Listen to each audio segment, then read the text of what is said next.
বন্ধুরে আমার, ওগো আমার প্রাণের বন্ধুরা,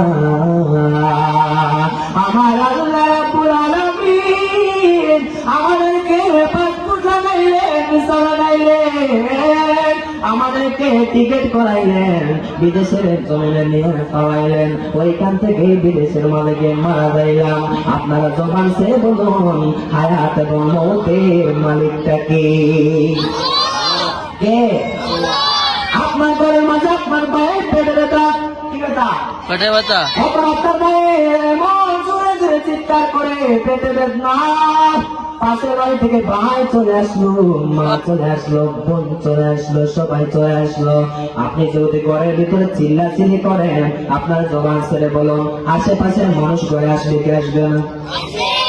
এবার আপনার ভাই ঘরের ভিতরে পেটে বেদনা, জুড়ে জুড়ে চিল্লাইতেছে, ও আল্লাহ গো। এবার আপনার ভাইয়ের কণ্ঠ শুনে সবাই আপনার ঘরের ভিতরে চলে এলো। বন্ধুরে আমার,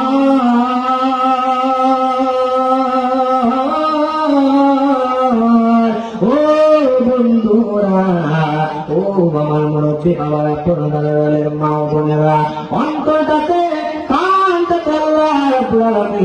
আমাদেরকে শোনার জন্য কান দিয়েছেন। আপনারা শুনবেন কি বলে যায়। আপনার ভাই ঘরের ভিতরে পেটে বেদনায় কাতরাইতেছে, আশেপাশে মানুষ আপনার ঘরে পড়ে গেল, ভাই চলে আসলো, বোন চলে আসলো, মা চলে আসলো, ভাই চলে আসলো। এবার ওই ঘরের ভিতরে আর একটা লোক ঢুকতে পারবে? ঘর যদি বলা যায় আর লোক ঢুকতে পারবেনি। ঘর বলে গেলে মানুষ ঢুকতে পারবে না। হঠাৎ করে আপনার ভাইয়ের পাও ধরে না, হাত ধরে না, হঠাৎ করে আপনার ভাইয়ের চোখ আর খুলে না, হঠাৎ করে আপনার ভাইয়ের কথা বলে না। এবার লোকটা আছে নাকি মারা গেছে? যে লোকের শ্বাস আছে না, ওই লোকটা মৃত। এবার আল্লাহ রাব্বুল আলামিন ওই কুনফাকে আজরাইলকে ঢুকাইয়া ওই ঘরের ভিতরে আরেকজন ঢুকতে পারবে না।